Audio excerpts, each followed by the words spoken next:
প্রিয় বন্ধুরা, আমি ডক্টর দীপঙ্কর ভট্টাচার্য। আমি আজ পুরাণের পাতা থেকে ইতিহাস কিভাবে আসলো সেই সম্বন্ধে একটু আলোচনা করছি। ব্রহ্মার মানসপুত্র একজন, তার নাম হচ্ছে অত্রিমুনি। অত্রিমুনির স্ত্রী হচ্ছে দেবী অনুসূয়া। তাদের 3 সন্তান, ভগবান দত্তাত্রেয়, শিবাংশী বা দুর্বাসা মুনি এবং চন্দ্রদেব। চন্দ্রদেবের সাথে অ্যাফেয়ার হয়ে গেছিল তার গুরুপত্নী দেবী তারার। এখন এই তারা এবং চন্দ্রদেবের সন্তান হচ্ছে বুধদেব, তার স্ত্রী হচ্ছে ইলা বা সুদুম্ন। তাদের সন্তান হচ্ছে পুরুরবা, স্ত্রী হচ্ছে দেবনর্তকী উর্বশী। তাদের সন্তান হচ্ছে আয়ুষ, স্ত্রী হচ্ছে ইন্দুমতি, এবং তাদের সন্তান হচ্ছে নহুষ, স্ত্রী হচ্ছে বিরজা। নহুষের সন্তান হচ্ছে মহারাজ যজাতি। যজাতির ছিল 2 স্ত্রী, একজন হচ্ছে দেবযানী, যিনি দৈত্যরাজ বৃষপর্বার কন্যা হচ্ছে শর্মিষ্ঠা, আর একজন হচ্ছে দৈত্যগুরু শুক্রাচার্যের মেয়ে দেবযানী।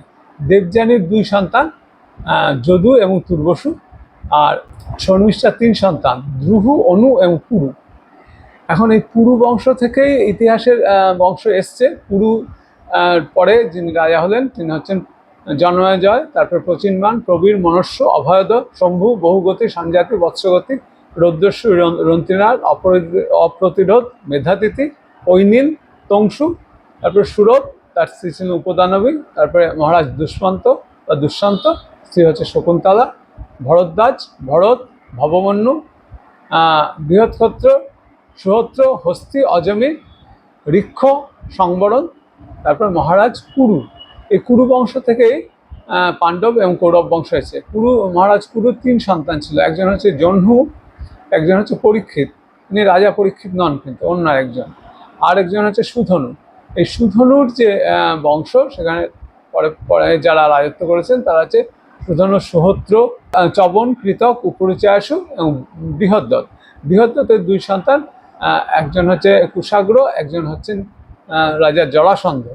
এই জরাসন্ধের বংশের 23তম পুরুষ, চন্দ্রবংশ থেকে ধরলে 63তম পুরুষের নাম ছিল রিপুঞ্জয়। সেই রিপুঞ্জয়কে সরিয়ে দিয়ে মহাপদ্ম বলে একজন তার সন্তানকে সিংহাসনে বসিয়ে দিলেন। মহাপদ্ম কিন্তু মহাপদ্ম নন্দ নয়, মহাপদ্ম সন্তানের নাম হচ্ছে মহারাজ বিম্বিসার। বিম্বিসারের বয়স তখন মাত্র 15 বছর। পরবর্তীকালে তখন তিনি রাজত্ব করেছেন যখন, সেটা হচ্ছে 545 খ্রিস্টপূর্বাব্দে। এখন ওনার স্ত্রীর নাম ছিল ক্ষেমা। ক্ষেমা সম্বন্ধে একটু বলছি। ক্ষেমা ছিলেন মহাসাধিকা। পরবর্তীকালে ওনাদের সন্তান অজাতশত্রু রাজা যখন হলেন, তখন বাবা মাকে গৃহবন্দী করেছিলেন, এবং তখন তার যে বিম্বিসারের যে বিরাট খাজানা, যেখানে হিরে জহরত ইত্যাদি দোকান যে থাকতো, সেই খাজানার মুখ দেবী ক্ষেমা, যিনি বিরাট সাধিকা ছিলেন, যোগ বলে বন্ধ করে দিয়েছেন।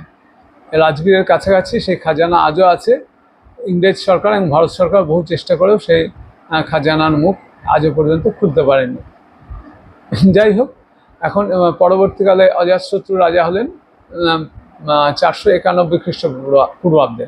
এরপর অজাতশত্রুর পর উদয়ভদ্র, তারপরে অনিরুদ্ধ, মুন্ড, নাগদাসক।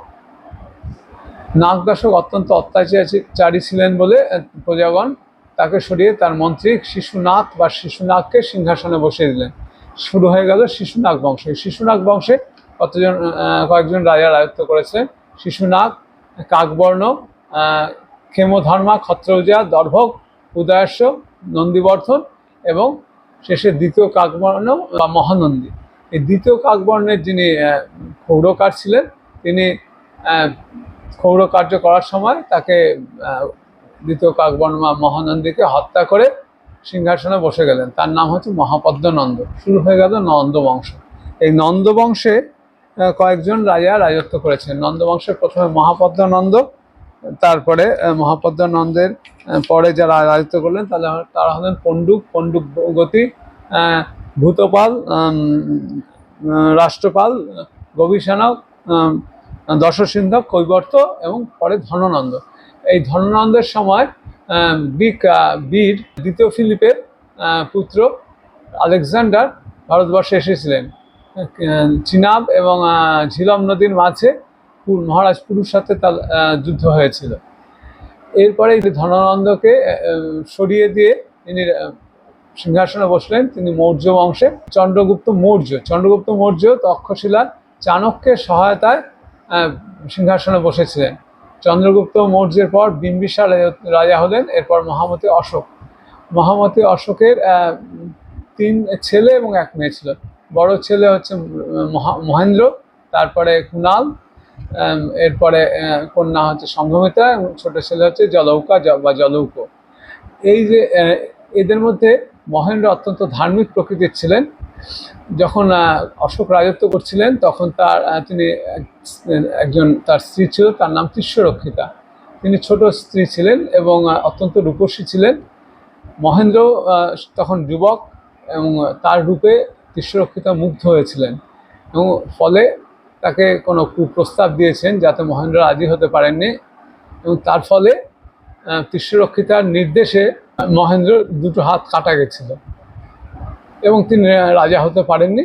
তার ফলে কুণাল রাজা হলেন। কুণালের পর দশরথের পর হচ্ছে সম্প্রাতি বা সঙ্গত, শালিশুক, সোমধর্মা, শতধন্বা এবং পরে বৃহদ্রথ রাজা হয়েছেন। এই মোটামুটি আমি 4টে বংশ সম্বন্ধে, হর্ষঙ্ক বংশ, শিশুনাগ বংশ, নন্দ বংশ এবং শেষে মৌর্য বংশ, এই সম্বন্ধে আমি বললাম। যদি ভিডিওটা ভালো লেগে থাকে তাহলে আপনাদের সুচিন্তিত মতামত জানাবেন।